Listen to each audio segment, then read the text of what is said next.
Hello students, welcome to UK campus once again. I am Saurav. Last video में मैंने आपको common errors of tense के 4 rules बताए थे and that was the part 1। और मैं फिर से 4 और इम्पोर्टेंट रूल्स आपके लिए लेके आया हूँ टेंस के ही।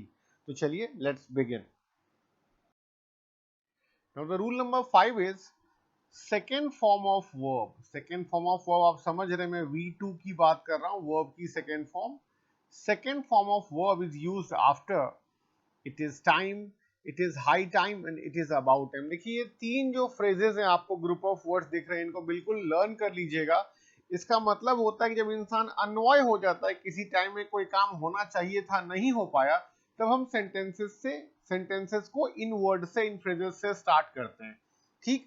और जब भी कोई sentence it is time, it is high time या इट इज अबाउट टाइम से स्टार्ट होगा, तो आपका जो बाद में आने वाला मेन वर्ब है, ध्यान से सुनिएगा, इनके बाद ये तीनों जो फ्रेजेस हैं, इनके बाद सेंटेंस में जो भी मेन वर्ब होगा वो अपने सेकेंड फॉर्म में होगा। ठीक है, इसलिए मैंने लिखा रूल में कि second form of verb is used after these phrases. चलते हैं एग्जाम्पल पे। It is time he starts playing cricket.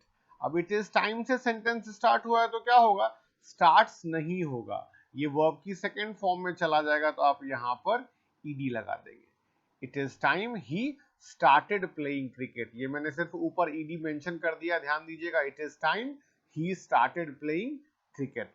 अब चलिए हम सेकेंड सेंटेंस देखते हैं। It is high time she leaves for the bus stop. अब फिर से आपका सेंटेंस शुरू होता है इट इज हाई टाइम से, तो शी लीव्स की जगह क्या हो जाएगा, शी लेफ्ट। मैं करेक्शन सामने लिख दे रहा हूं, है ना, लीव्स की जगह क्या हो जाएगा, she left for the bus stop. ध्यान क्या देना है कि any sentence that starts with it is time, it is high time, it is about time, the main verb of the sentence must be put into the second form of verb. Fine. Let's see the last sentence. It is high time that you go home. It is high time that you go home. अब आप मेरे sentence खत्म करने से पहले समझ चुके होंगे, यहाँ go नहीं आएगा, इसकी सेकेंड फॉर्म went आएगा। बस यही चीजें हैं जो मैंने आपको बोला कि कॉमन एरर्स ऑफ टेंसेस जो मैं आपके लिए लेके आया हूं, ये आपको 2 to 3 सेकेंड्स में सेंटेंस जितनी जल्दी आप पढ़ेंगे उतनी जल्दी आपको एरर स्पॉट करने में हेल्प करेगा। ठीक है, चलिए let's move on to the next rule. Rule number 6 देखिए, simple past tense is used with suppositional sentences. Suppositional sentence क्या होते हैं, ये इफ वाले सेंटेंसेस, एज इफ वाले sentences, as though, if only, जहां कंडीशन हो, सपोजिशन हो। कभी कभी जैसे ये जो वर्ड्स हैं आपके, I wish, we wish, he wishes, ये सब इमेजिनेशन के सेंटेंस है। ठीक, क्या ध्यान रखना है आपको कि कोई भी सपोजिशनल सेंटेंस अगर आप सपोज करते हैं जो सच में है नहीं, जो ग्राउंड रियलिटी पे बात है नहीं, वो आपकी इमेजिनेशन है, आपकी फैंटेसी हो सकती है वो, है ना, तो उन सब को शुरुआत कैसे करना है, इफ से। अगर मैं ये होता, अगर मैं वो होता, if only, I wish, we wish, he wishes, they wish, ये सब क्या है, ये वो सेंटेंसेस हैं जो अभी के लिए सच नहीं है। These sentences are not true on the ground reality. The fact is you are just imagining something कि काश ऐसा होता तो ऐसा हो जाता, ऐसा होता तो मैं ऐसा कर देता। ठीक, तो ये सब जो सपोजिशन वाले, इमेजिनेशन वाले सेंटेंसेस होंगे, इनमें क्या करना है आपको, इनमें सिंपल पास्ट टेंस का यूज करना है। ये ध्यान रखिएगा, सिंपल पास्ट का यूज करना है। इसमें अभी एक और बहुत इंपॉर्टेंट चीज है, मैं बताने जा रहा हूं, लेकिन उसके लिए मुझे एग्जाम्पल तक पहुंचना पड़ेगा। अब आप देखिए, आपका फर्स्ट सेंटेंस है, I wish I was the chief minister of Bihar. I wish I was the chief minister of Bihar. अब आप बोलेंगे सर आपके रूल के हिसाब से ये सेंटेंस करेक्ट है, लेकिन मैंने क्या बोला, एक बहुत इंपॉर्टेंट चीज है जो मैं आपको बताने जा रहा हूं।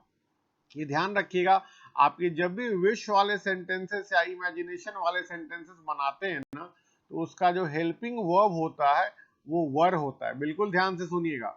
आप बोलेंगे सर यहाँ तो आई लिखा हुआ, आई के साथ वर हम क्यों लगाएं, आई लिखा हुआ हो, ही लिखा हुआ हो, शी लिखा हुआ हो, आपको इस बात से कोई फर्क नहीं पड़ता। ध्यान क्या देना है कि जो भी इमेजिनेशन वाला सेंटेंस होगा, उसका जो हेल्पिंग वर्ब होगा वो वर होगा। I repeat, any imagination sentence और any suppositional sentence must contain the helping verb in the name of were.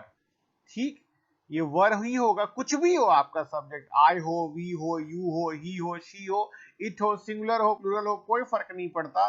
ठीक, इसलिए फर्स्ट सेंटेंस में क्या होगा, वॉज को आप चेंज कर देंगे वर में। तो आपका ग्रामेटिकल करेक्ट सेंटेंस कौन सा है, I wish I were the chief minister of Bihar. बात आ गई समझ में। Let's come back to the sentence number 2। If I become the prime minister of India I would solve the problem of unemployment. सब लोग यही बोलते हैं। चलिए कोई बात नहीं, सेंटेंस है तो हमारा काम है ग्रामर से ठीक करना है इसको। ठीक, तो इफ आई बिकम, मैंने क्या बोला कि जब आप इफ से कोई सेंटेंस स्टार्ट करेंगे तो वो सिंपल पास्ट टेंस में रखा जाएगा।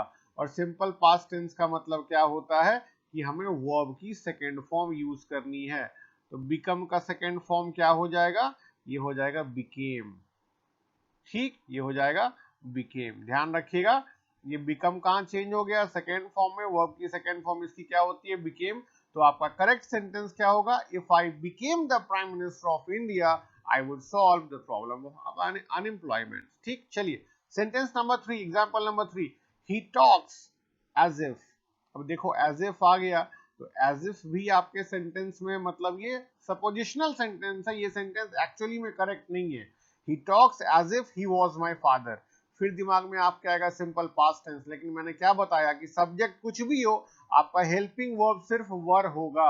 आई रिपीट, मैं बार बार दोहरा रहा हूं, आप भी ध्यान से सुनिए कि सपोजिशनल सेंटेंस में, इमेजिनेशन वाले सेंटेंस में सब्जेक्ट कुछ भी हो, सिंगुलर हो, प्लूरल हो, आई हो, वी हो, यू हो, शी हो, इट हो, लेकिन आपको क्या करना है, हेल्पिंग वर्ब सिर्फ वर ही लगाना है। तो यहां भी क्या हो जाएगा, he talks as if he were my father. कहते नहीं यार वो ऐसे चिल्ला रहा था मेरे पे जैसे मेरा पापा लग रहा हो, मेरा बाप लग रहा हो, अगर खराब शब्दों में मैं आपको कहूं, है ना। तो he talks as if he were my father, she behaves as if she were Deepika Padukone, है ना, मतलब ऐसे बिहेव करी जैसे दीपिका पादुकोण लग रही है वो। ठीक, ये सब क्या है, इमेजिनेशन है। ना कोई दूसरा पापा होता, ना कोई दूसरी दीपिका पादुकोण होती, ना कोई दूसरा शाहरुख खान होता।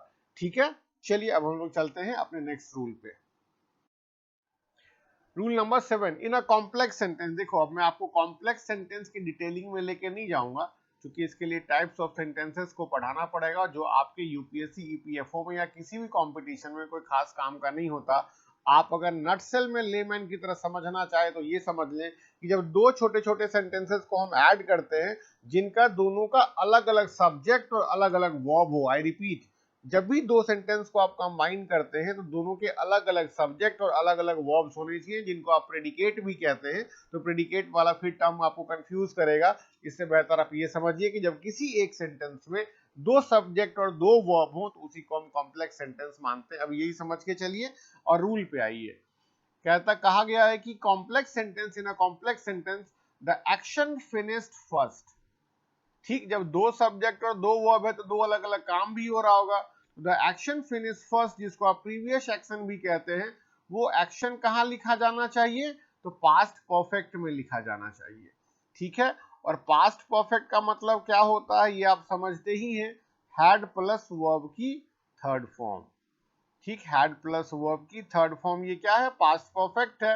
And the action completed later, और जो काम बाद में खत्म होगा, सब्सिक्वेंट एक्शन कह लीजिए, जो या सेकेंड एक्शन कह लीजिए या लेटर एक्शन कह लीजिए, जिससे भी आपको समझ में आए, तो बाद में खत्म होने वाले एक्शन को हम किस में रखते हैं, सिंपल पास्ट में रखते हैं। और सिंपल पास्ट का मतलब क्या होता है, वर्ब की सेकेंड फॉर्म। कहने का मतलब जो एक्शन पहले कंप्लीट हो रहा होगा वो हैड प्लस वर्ब की थर्ड फॉर्म में रखा जाएगा, और जो एक्शन बाद में कंप्लीट होगा उसको हम वर्ब की सेकेंड फॉर्म में रखेंगे। Let's jump to the examples. पहला सेंटेंस है the crops had destroyed before it rained. ठीक, the crops had destroyed before it rained. अब बताइए क्या हुआ कि पहले बारिश हुई या पहले क्रॉप्स डिस्ट्रॉय हो गए। तो बिफोर इट रेन्ड मतलब बारिश होने से पहले क्रॉप हमारे डिस्ट्रॉय हो चुके थे। तो फर्स्ट एक्शन कंप्लीट क्या था कि क्रॉप्स का डिस्ट्रक्शन, तो वो ऑलरेडी हैड प्लस वर्ब की थर्ड फॉर्म में है, मतलब ये पास्ट परफेक्ट में है। और इट रेन्ड, तो रेन्ड आपका वर्ब की सेकेंड फॉर्म है, ये सिंपल पास्ट में है, मतलब ये सेंटेंस करेक्ट है। This sentence has no error. ठीक, कुछ सेंटेंसेस आपको ऐसे भी पूछे जाएंगे जिसमें नो एरर भी होंगे, वो भी आपको ध्यान रखना है। ये जरूरी नहीं कि सेंटेंस में एरर नहीं है और आप उस पर अपना टाइम बार बार वेस्ट कर रहे हैं ढूंढने के लिए कि नहीं मेरे अंदर शेक्सपियर है मैं ढूंढ के निकाल दूंगा। ठीक, डन। चलिए दूसरा सेंटेंस देखिएगा, द बेल हैड रंग before I had reach the school. पहली बात तो देखो, ये एक साथ दो पास्ट परफेक्ट का यूज हो गया। तब आपको क्या चेक करना है कि पहले क्या कंप्लीट हुआ। द बेल हैड रंग before I had reach the school, मतलब मेरे पहुंचने से पहले स्कूल की घंटी बज गई थी, तो पहले घंटी बजी, बाद में हम पहुंचे।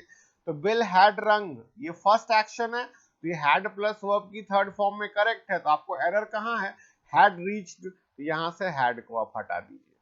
बात आ गई समझ में कि जो बाद वाला एक्शन होगा, जो बाद में कंप्लीट हुआ है, वो हमें वर्ब की सेकेंड फॉर्म में रखना है। तो रीच्ड आपका सेकेंड फॉर्म भी होता है, इसलिए सिर्फ आपको हैड को यहां से हटा देना है। तो अब करेक्ट सेंटेंस क्या होगा, the bell had rung before I reached the school। I had reached नहीं, before I reached the school। ठीक, चलिए तीसरा सेंटेंस देखिए, when she reached there the dinner had started। when she reached there the dinner had started। ठीक, मतलब पहले क्या हुआ, पहले डिनर स्टार्ट हुआ, तब वो मैडम वहां पहुंची। तो डिनर स्टार्ट होना क्या है, फर्स्ट एक्शन है, और फर्स्ट एक्शन को हमें किस में रखना है, हैड प्लस वर्ब की थर्ड फॉर्म में, जो ऑलरेडी है यहाँ पर। और व्हेन शी रीच्ड का रीच्ड आपको सेकंड फॉर्म बताता है, मतलब ये भी सेंटेंस करेक्ट है। This sentence also contains no error. अब देखते हैं अपने अगले सेंटेंस को। She left her office when he had come. अब देखिए, वो मैडम पहले जा चुकी है, वो बाद में पहुंचा है। इसका मतलब क्या हो गया, यहां होना चाहिए शी हैड लेफ्ट। क्या होना चाहिए, शी हैड लेफ्ट। पहला एक्शन ये था, तो ये पास्ट परफेक्ट में चला जाएगा, और यहां से हैड काट के हटा दीजिए। कम केम कम होता है ना। तो she had left her office when he came. बात आ गई समझ में। मोटा मोटा क्या समझना था कि किसी भी एक सेंटेंस के अंदर अगर दो सब्जेक्ट दो वर्ब है, मतलब वो कॉम्प्लेक्स सेंटेंस है, जो एक्शन पहले कंप्लीट होगा वो past perfect had plus verb की थर्ड फॉर्म में रखा जाएगा, और जो सब्सिक्वेंट एक्शन होगा, जो बाद वाला सेकंड एक्शन या लेटर एक्शन कंप्लीट होगा, वो सिंपल पास्ट मतलब वर्ब की सेकंड फॉर्म में रखा जाएगा। डन। चलिए चलते हैं नेक्स्ट रूल की तरफ। सीक्वेंस ऑफ टेंस बहुत इंपॉर्टेंट है, इसलिए मैंने इसमें सिस्टम पलट दिया अपना। मैं पहले आपको रूल समझाता हूं, फिर एग्जांपल्स करवाता हूं। यहां मैंने उल्टा रखा है, पहले आपके लिए एग्जांपल्स रखे, फिर मैंने रूल रखा है।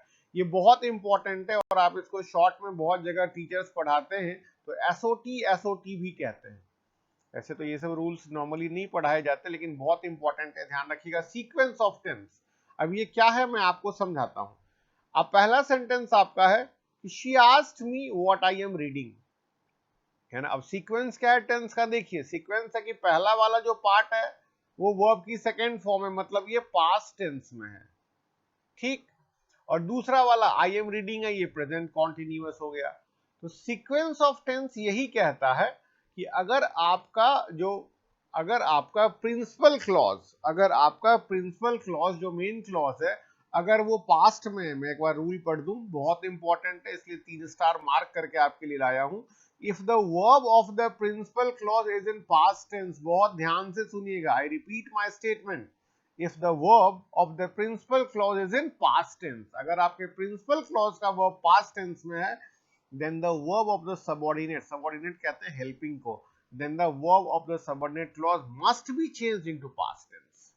ठीक, कि अगर आपका principal clause past tense में है, मोटा मोटा समझिए, अगर आपका principal clause past tense में है, तो बाद वाला जो clause है subordinate clause, वो भी past tense में ही होगा, और इसी को हम बोलते हैं बच्चों SOT, सीक्वेंस ऑफ टेंस, की पहला वाला क्लॉज अगर जो मेन क्लॉज है वो पास्ट में, तो बाद वाला भी पास्ट में। अब देखिए सेंटेंसेस को, शी आस्क्ड मी, ये पास्ट में है, कि व्हाट आई एम रीडिंग, तो आपको क्या करना है, इस एम की जगह आपको सिर्फ वॉज पुट कर देना है, तो ये दोनों क्लॉजेस क्या हो जाएंगे, पास्ट में हो जाएंगे। ठीक, तो शी आस्क्ड मी क्या हो जाएगा, what I was reading। Sentence number 2, he ran outside, तो ran वर्ब की सेकेंड फॉर्म आप समझ रहे हैं, to see what is happening। फिर क्या करेंगे, इस is की जगह भी आप was लिख दीजिएगा, तो ये सेंटेंस के सीक्वेंस को करेक्ट करेगा। ठीक, he ran outside to see what was happening। ध्यान से सुनिएगा मेरी बातों को, मैं बिल्कुल बेसिक्स इधर उधर का टच नहीं कर रहा, to the rules to the point बात कर रहा हूं मैं। तीसरा sentence, I asked him what he has done। I asked him what he has done, तो हैज को सीधे सीधे चेंज कर दीजिए हैड में, हैज को चेंज कर दीजिए हैड में। वैसे आप डिड भी कर देंगे तो चलेगा, लेकिन आसान काम है, आपको सिर्फ एरर स्पॉट करना है, वहां करेक्ट नहीं करना। तो आई आस्क्ड हिम, आस्क्ड आपका ऑलरेडी पास्ट में था तो हैज को हैड में चेंज कर दीजिए, ये पास्ट में आ गया। ठीक, आखिरी सेंटेंस देखते हैं। The lion did not eat her, the lion did not eat her because he is a kind lion. तो डिड क्या है, ये पास्ट फॉर्म है डू का, ठीक है, डू डिड डन होता है, ये पास्ट फॉर्म है, तो ये इज की जगह he was a kind line. और मैं लास्ट में एक बार रूल आपके लिए फिर से पढ़ना चाहूंगा। If the verb of the principal clause is in past tense, सिर्फ आपको ये बात ध्यान रखनी है कि प्रिंसिपल क्लॉज का वर्ब अगर पास्ट टेंस में होगा तो सबऑर्डिनेट क्लॉज का भी वर्ब पास्ट टेंस में होगा।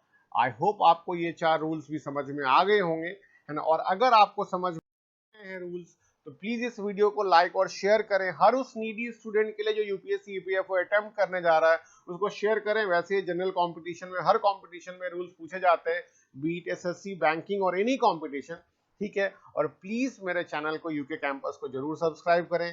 Thanks for watching the video, stay tuned, thank you so much.